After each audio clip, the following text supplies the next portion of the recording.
নমস্কার বন্ধুরা, আশা করি সবাই অনেক অনেক ভালো আছেন। আমিও ভালো আছি। এটা অনেক পুরানো একটা ব্লগ আপনাদের সাথে শেয়ার করছি। আমরা সবাই মিলে গ্রামের বাড়িতে গিয়েছিলাম পিকনিক করার জন্য। আগে এই ব্লগগুলো দেখেছেন অবশ্যই। তারপরে আমরা সকালে স্নান টান করে শস্য ক্ষেত দেখতে গিয়েছিলাম। এই সময়টা শস্য ক্ষেত এত পরিমাণে হয়, আর গ্রামের প্রকৃতি এত সুন্দর লাগে আর কি বলবো। মেয়ে এখানে দাঁড়িয়ে এত ভালো লেগেছে, তাই মেয়ে বলছে, মা আমাকে একটা ছবি তুলে দাও তো অবন্তী দিদির সাথে।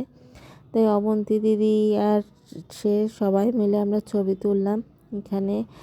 আর আমরা শাড়ি পরে গিয়েছিলাম, শস্য খেতে ভালো ছবি আসবে, তাই দেখেন কতটা সুন্দর লাগছে।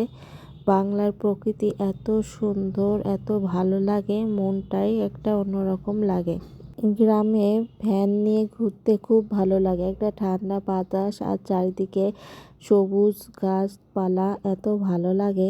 আর আমরা কয়টা ভিডিও করে নিয়েছিলাম, আপনারা অবশ্যই দেখেছেন সেই সব ভিডিওগুলো। কিন্তু এই শস্য খেতে একটা গন্ধ আছে, দেখতে এত ভালো লাগছে কিন্তু কেমন যেন একটা গন্ধ। তারপরে আপনাদের দাদা ভাই আর আমরা দুইজনে মিলে একটা ছবি তুললাম। ছবি তো মোটেই তুলতে চাই না, ধরে বেঁধে ছবি তোলা বলছে যে চলো চলে যাই, গরম অনেক।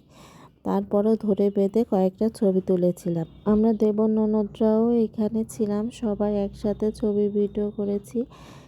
এই যে আসলে গ্রামের বাড়িতে দেবর ননদরা না থাকলে মোটেই ভালো লাগে না, একঘেয়েমি লেগে যায়। ওরা আছে বলেই এত ভালো লাগে, আর সুন্দর সময়গুলো তাড়াতাড়ি চলে যায়। তারপরে দুই বোনে একটু ভিডিও করছিলাম এই যে।